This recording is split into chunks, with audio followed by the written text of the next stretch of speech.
Hello and welcome to my series of conversations with men and women whose ideas, vision and philosophy define our contemporary world. My guest today is arguably one of India's most outstanding musicians. He represents sixth generation of a lineage that goes back to the Saint Tansen. He started performing when he was 6 years old and has played before audiences and applause around the world for more than 50 years. I'm delighted to welcome the Sarod maestro, Ustad Amjad Ali Khan. As we sort of start this program, in a sense, we could perhaps draw an analogy to the starting of a performance. And could you explain to us how you count down to that magical moment when the first sound of the Sarod resonates? You see, basically, there is a tremendous difference between a practice at home. I mean, you may be performing or playing for hours together, but to perform on the stage in front of the audience is almost, like going to temple or mosque or church. One has to be so much pure, and I surrender myself to God and to sound, because sound also, according to Indian saying, swar hi Ishwar hai. So one has to be, I am tense and I am praying all the time, whole day, and I am hoping that people, I hope, if my music is appealing, if my listeners like my music, I hope they start loving me. I hope they love me, they accept me, they bless me. This is what is all in the mind. You mentioned Ishwar and God. Yes. What form does Ishwar, God, take for you when you're counting down? We'll come to sort of your secular commitment later, but in terms of your personal experience. According to our Indian tradition, we are supposed to give respect to all the religion, all the god and goddesses. But there is only one God who brings us in this world and who takes us away. जो जन्म और मृत्यु देता है वो एक ही है, and I always feel connected. This is what I have learned from the role of Sa Re Ga Ma Pa Dha Ni. Sa Re Ga Ma Pa Dha Ni Sa, and these are 7 notes, or altogether 12 notes, which have connected the whole world. I always feel that basically there is music is only of two kinds. One is pure sound, and other kind is based on text, story, language. And there is an old saying that language creates barriers. And the pure sound is, if you really experience and feel,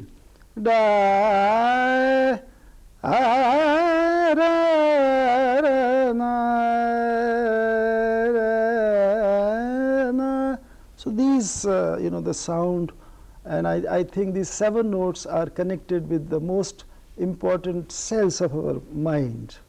And it's very healthy for all of us to listen to appealing music. So to what degree is this culture specific, in the sense that different cultures have different sensibilities, yes, and different responses to music? So very often if I listen to music from a different culture, I don't quite respond to it in the same way, yes, that I might respond to music from my own tradition. Yes, yes. So to what degree do you think this is culture specific, and how can this be transcended? Basically we are all connected. All the musicians of the world, we are like one family, because we are using the same notes, do, re, mi, fa, sol, la, ti, or sa, re, ga, ma, pa, dha, ni.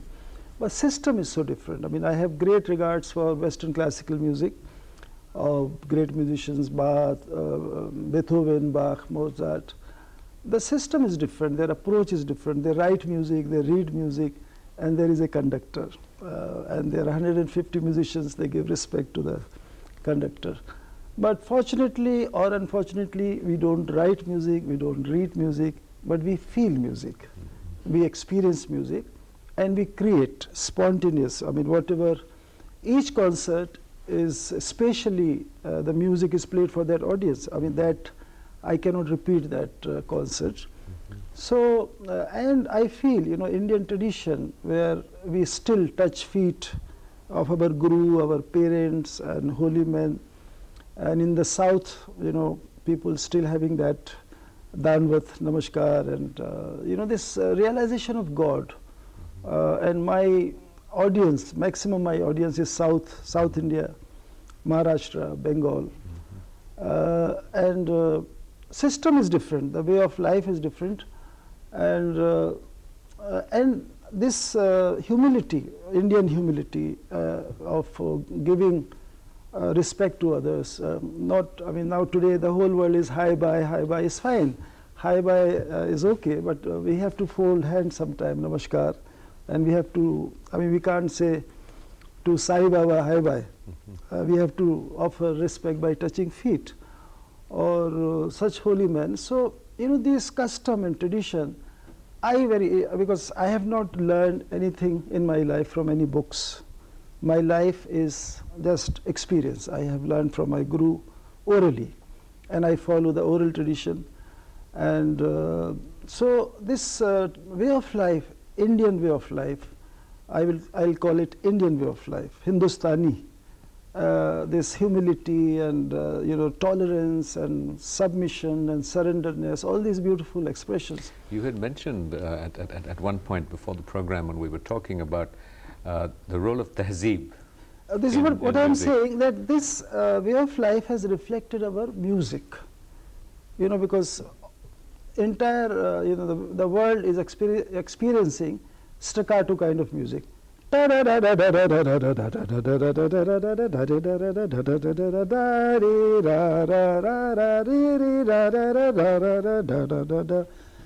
this grace, you know, the flow and the grace of our culture has come to our music. I mean, like we call it mean, slides. Da, from one note to sixth note, seventh note we slide. And this expression is only Indian expression, nowhere else in any other system of music in the world.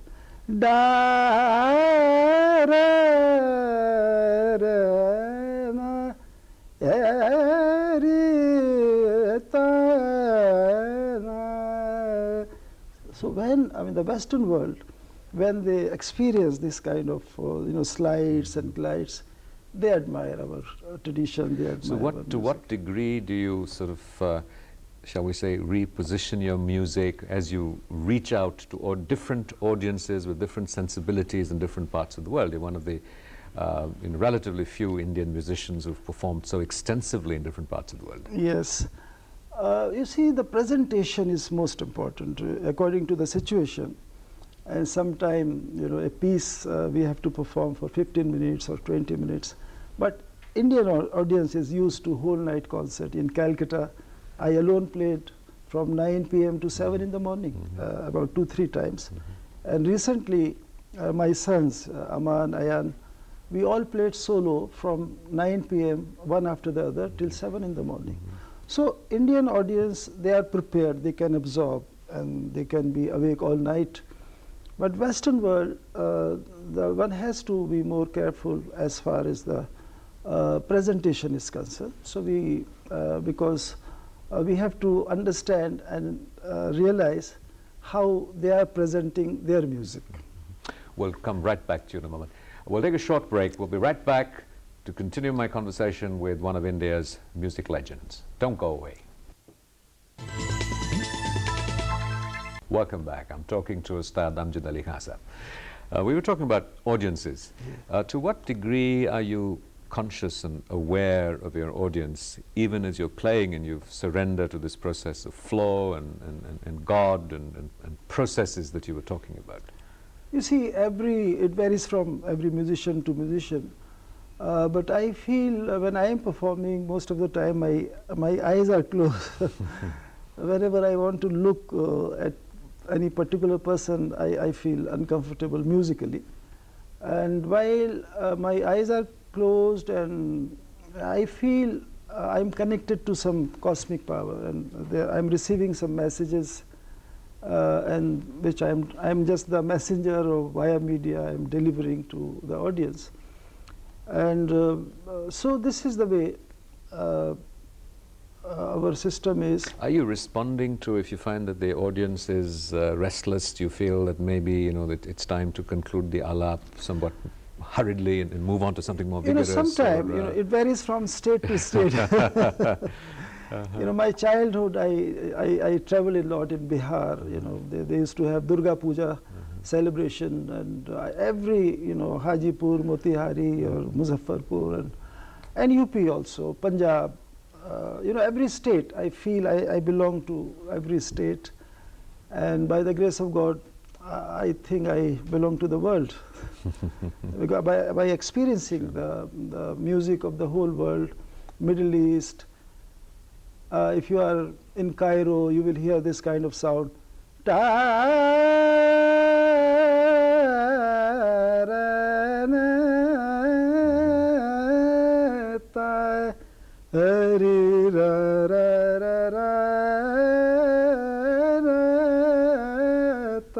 So this kind of sound or melody all around, Mishra jisko Hindi mein kehte the, Cairo.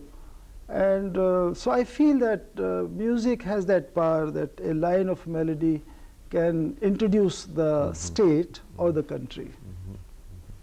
You've mentioned states, and you've mentioned that you largely perform in the south and in Maharashtra and in some states and not in others.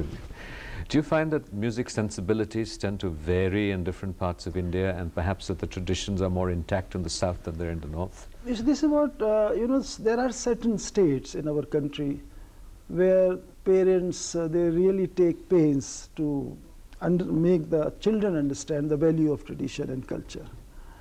And in some states, maybe it is the problem of... Would you dare to identify these and invoke the wrath of those that are left out? No, actually, I mentioned earlier that the larger audience of my music, classical music, is Bengal, Maharashtra, and South, all the 4 states of South. And I always, remember before I touch my instrument, the pillars of music, like Swami Tyagaraja, Muthu Swami Dikshitar, Shyama Sastri, Purandar Dasa, Swami Haridas, Mia Tansen, and they were like pillars. I feel our music is surviving because of their blessings and ashirwad. Your own father was one such. Yes, my father always mentioned what I'm telling you, that he always mentioned Swami Haridas, Mia Tansen, and he traveled south also.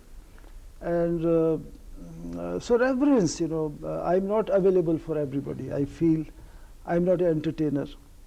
I'm a humble representative of a long legacy. I only perform where people give respect to tradition and culture. So this is the basic difference between the entertainment world today, that everybody is, doing whatever they feel like on the stage, but I can't do. I can't remove my kurta and start dancing on the stage. Your father was your guru too. My guru, yes. And that must have been a difficult relationship, to have a father who's a guru, particularly given the traditional relationship of a somewhat remote guru and yet a very intimate guru. Yes. You see, I feel very fortunate that my father was Ustad Hafiz Ali Khan Sahab, and I was the youngest child, and all my elder brothers, my uncle, they were all great musicians, and they were like my gurus because everybody taught me.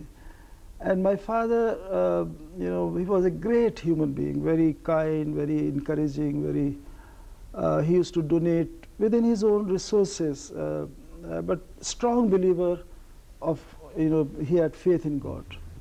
And because of his faith and his, courage of conviction, we accepted to be what we are today, because the sensible Indians, they don't allow their children to become classical musicians.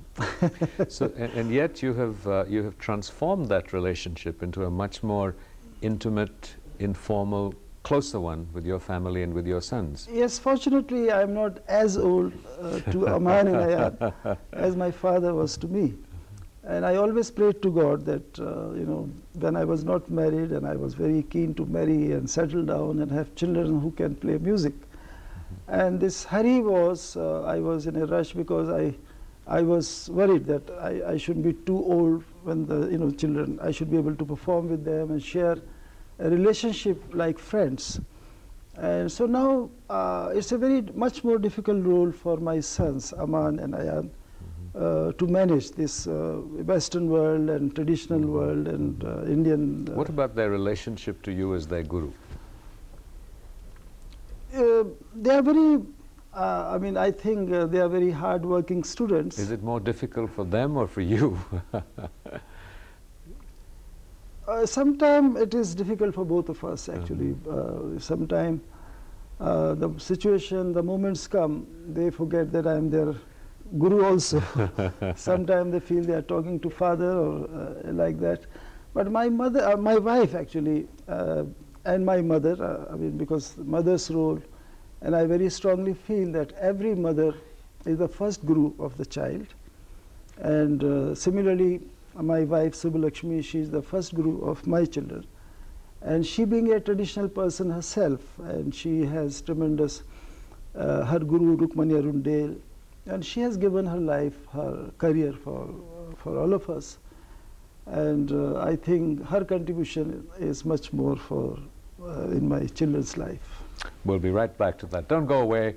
You're watching a conversation with Ustad Amjad Ali Khan Sahab. Welcome back. You're watching a conversation with Ustad Amjad Ali Khan Sahab. We were talking about your wife. I don't know how serious you were, but there's a press report which quotes you saying that in many ways your wife is your guru. Yes, I think not only wife, my children are also my guru. Because you know, you know, when all of us are together, when you have companions or living together, 2 people, 4 people, I think if you can adjust in your life, 2 of you or 4 of you, I think this is the greatest prayer and the most important prayer. If you can adjust in your life, then there is no need to go to temple or mosque and church. So we are all you know, looking for excellence, perfection, and we wish, we want to see everybody happy, everybody successful. And so I have learned so much from my wife, I have learned so much from Aman, so much from, because they are 2 different human beings. But fortunately they are, as a friend I can say that they are noble soul. They are kind, they are courteous, they are compassionate. So this is very important for, you know, today when I see what is happening around in the world, or 9/11 and all those things, I feel a human being has become a symbol of hatred and arrogance. And religion is blamed for nothing. Yet you are held up as an ideal of inclusivity, and your wife is Hindu, and you come from an essentially Islamic tradition. Yes. You have surrendered in many ways more to the Sufi aspect of it. How has this unfolded in your own life, in the everyday issues that you confront? You see, we all feel the presence of God, and we feel connected with every faith, every religion, every soul, and we can't see anybody suffering, we can't see anybody struggling. So fortunately, all of us, we want to serve the people in this world, and we need blessings from all of you, the whole world. You know, you have, you mentioned Sai Baba, you have performed for His Holiness the Dalai Lama. You have in some ways more than perhaps most classical musicians, certainly instrumental musicians, you know, reached out to men of faith, of diverse backgrounds and traditions. So what kind of relationship, what does it do for you? It's very healthy for me, I think, for my system. I become better human being, and I learned a lot, and I can concentrate better, because the whole world is like a family for me, and I cannot, and I love to, I feel very happy to surrender. I feel very happy to give respect to people. And the world is, as I said earlier, you know, this arrogance is stopping you to even say hello to somebody. I mean, you are waiting for somebody else to say hello to you. I mean, but surely, you've talked about the impact of Indian culture and tradition on music, and Yes. it's a very close relationship. But surely, and you've frequently mentioned God and surrender and Yes. flow. But surely you need a sense of self when you're performing. Is there a sense of self? Is it who is performing? You're an instrument of something larger, and you've talked about the subtle energies that come in. Yes. But there is an element of virtuosity, there is an element of technique that has to go Sometimes into this. it happens that I am watching from distance somebody playing Sarod. And it's somebody else, actually. As I said, I receive, people who don't believe in God, this whole conversation may be useless. But people who believe in God, there is a God. Because I have experienced, and people have experienced in this country, and I feel connected with cosmic powers when I'm performing. And so this sound, one has to experience sound, one has to feel the sound. There's nothing to understand in sound. If you understand, you only understand the words, not the sound. You have also sort of demonstrated in many ways a social conscience. You expressed anguish when India went through its turbulent phase, post Gujarat. I performed for the Gujarat Relief Fund in London. I collected a lot of money. And this was very sad. I mean, sorry, you please complete your question. No, that was my question. So, I feel whatever happens in the world, not only India, and in fact, somebody was asking me while I was traveling in America that what did Indian Muslim do for Gujarat episode? I said the Indian Hindus, peace-loving Hindu, what they did for Gujarat, I don't think the Muslims could have done anything. So thank God in this our country we have peace-loving Hindu, peace-loving Muslim, and terrorists or people who want to destroy the world, they also exist in every religion, in every country, in every state. You've also expressed anguish and concern for the large numbers of musicians who frequently in old age find themselves in difficult financial situations and are struggling. Yes. Or the large number of musicians who are not successful, who don't make it, but are through in the process of the sadhana. What kind of initiatives do you feel are necessary, needed, and wanted? You see, for example, I am a jobless person. I don't have a. I don't think the Indian government will give me pension. But by the grace of God, I earn through my concerts. But there are so many policies in the Ministry of Culture and so many government offices that the needy people, the old artists, musicians should be given help. But the money is not reaching. I mean, there was meeting which is not taking place. They are not deciding. So the government has to be compassionate for the people who have given their life to this country, the artists or creative people. They should be given help. They should be looked after, I feel. You'd mentioned a short while ago in this conversation that sometimes when you play music, you see yourself once removed and someone else playing. Yes. Who do you see playing when you're once removed? This is what we feel.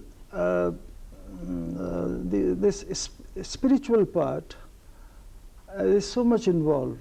It is difficult to analyze or describe.